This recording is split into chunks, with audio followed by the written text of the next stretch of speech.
नमस्कार दोस्तों, मैं एल आर स्वामी और आज लेकर आया हूँ सीखने के प्रतिफल लर्निंग आउटकम्स कक्षा 6 से 8 के लिए जो NAS 2021 होने जा रही है उसकी तैयारी के लिए ये बनवाए जा रहे हैं। और कक्षा 3, 5, 8 और 10 इसके लिए विशेष रूप से बनाए जा रहे हैं। बाकी सभी इस चीज़ को बना सकते हैं। तो जो लर्निंग आउटकम्स है 6 से 8 के लिए इसमें सभी 5 विषयों के संस्कृत को छोड़कर आपको बता रहा हूँ और उसके आधार पर आप अब इसको तैयार कर सकते हैं। पहला है कक्षा 6 के लिए हिंदी के लर्निंग आउटकम। जो सीखने के प्रतिफल है वो कक्षा 6 में जो पाठ्य पुस्तकें आई है नई उनके आधार पर दिए हैं। यहाँ पर सभी दिए हुए हैं। आप प्रत्येक कक्षा और उसके विषय के पाठ को लें, एक पाठ को ले लें और उस पाठ से बच्चा क्या सीखेगा। मुख्य रूप से 2 पंक्तियों का लर्निंग आउटकम्स उसमें से निकलेगा कि बालक इस पाठ से क्या सीख रहा है, आपको इस पाठ को सिखाने का उद्देश्य क्या है। तो वो जो चीज़ आ रही है उसमें से ये जो लर्निंग आउटकम से इसमें कौन सा बैठता है ये लिख लें और इससे संबंधित कौन कौन सी बात है वो आप किस पृष्ठ पर आपको प्राप्त हो रही है वो लिख लें। इसी प्रकार इंग्लिश और गणित, विज्ञान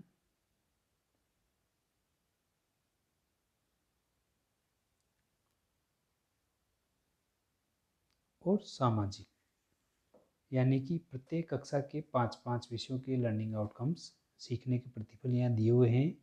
आप इनमें से मैंने जो बताया उस आधार पे अपनी जो सूची है वो बना लें, बनाकर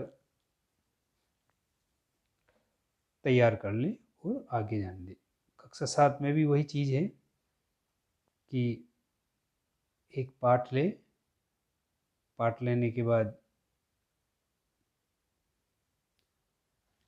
उसमें से कौन कौन से जो टॉपिक है उस पाठ से संबंधित वो उतार लें और इसमें से कौन सा मैच कर रहा है वो उतार कर लिख लें। ये जो 5 विषय हैं कक्षा 7 के ये भी ऐसे के ऐसे ही है। और कक्षा 8 के विशेष रूप से देखें इस चीज़ को, क्योंकि बोर्ड की कक्षाएं भी है तो आप बच्चों को जो पाठ पढ़ाने जा रहे हैं उसकी तैयारी भी आपको इसी के आधार पर कराएं तो बेहतर होगा कि प्रत्येक पाठ को देखें कि वो पाठ है किस लिए है। इससे लर्निंग आउटकम्स को पढ़ लें।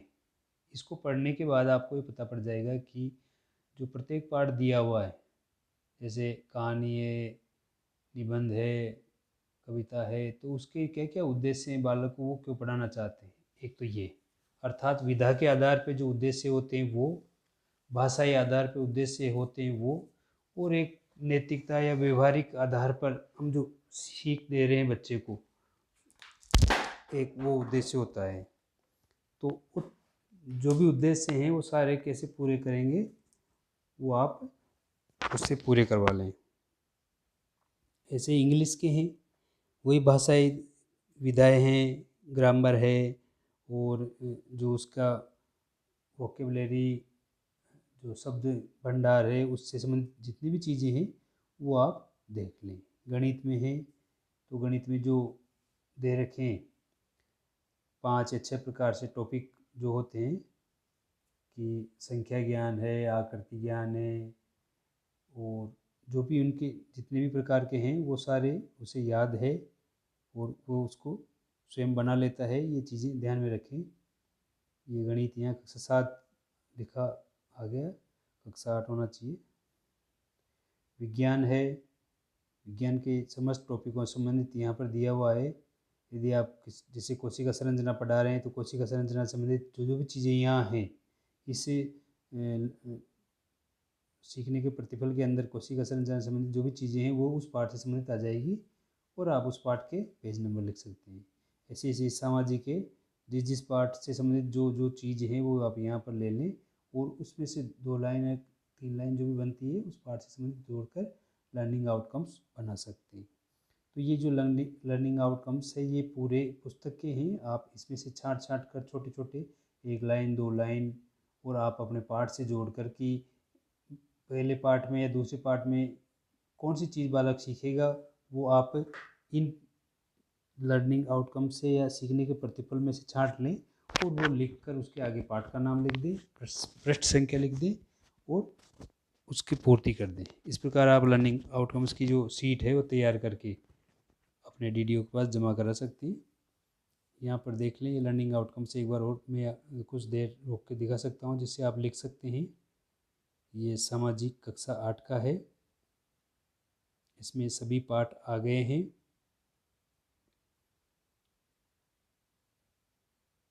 आप आराम से लिख सकते हैं।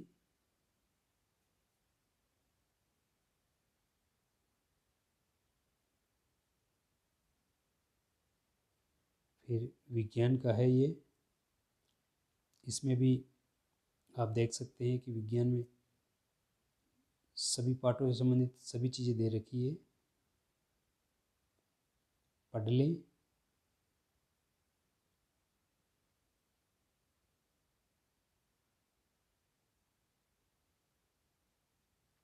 फिर गणित कक्षा 8 का है, ये 8 ही है, यहाँ पर 7 आ गया। और जो पाठ है जैसे वर्ग का, वर्गमूल का, घनमूल का पाठ है, बहुभुज का पाठ है, समीकरण का, सर्वसमीका का, समानुपात का, तो परिमेय संख्याओं का, तो इन छोटी छोटी चीज़ें हैं।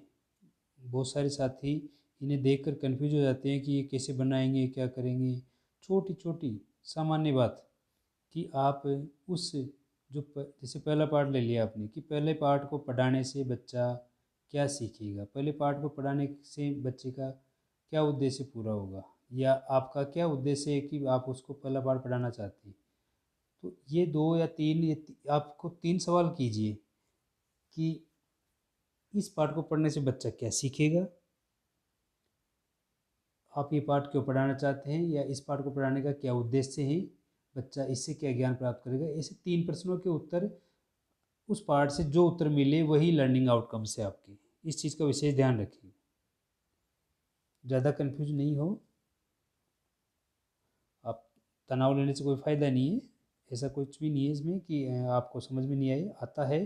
बस आप लिखने की कोशिश कर रहे हैं और वो सही तरीके से लिखने में नहीं आ रहा है, इसलिए आप कंफ्यूज हो जाते हैं। बाकी छोटी छोटी चीज़ें हैं, 2 2 3 3 पंक्तियों में प्रत्येक पाठ का लिख सकते हैं। और कहीं कहीं तो ऐसा भी है कि जैसे कुछ पाठ मिलते जुलते हैं भाषा में, ऐसे आते हैं। जैसे कहीं पर मान लो कि व्याकरण है, तो व्याकरण का ज्ञान बहुत सारे सभी पाठों से लगभग लगभग व्याकरण का ज्ञान मिलता है। कविता के जितने भी पाठ है तो उससे काव्य का ज्ञान और कविता के प्रति रुचि, अभिरुचि, उसको बोलने के प्रति अभिरुचि, निबंध है तो निबंध के प्रति, तो ऐसे बहुत सारी चीज़ें हैं जो मिक्स है और उनके आपस में गुण मिलते हैं, तो आप उनको एक साथ लिख सकते हैं। तो सीखने के प्रतिफल कक्षा 6 से 8 के लिए जो पहले नहीं थे वो कैसे प्राप्त करके आपके सामने रखें, तो अपने साथियों तक शेयर कीजिए ताकि वो तैयार कर सकें। और आगे की वीडियो के लिए लाइक करें, शेयर करें और बेल आइकन को दबाएं ताकि अगला वीडियो आप तक स्वतः पहुंच जाए। धन्यवाद। शुभ रात्रि।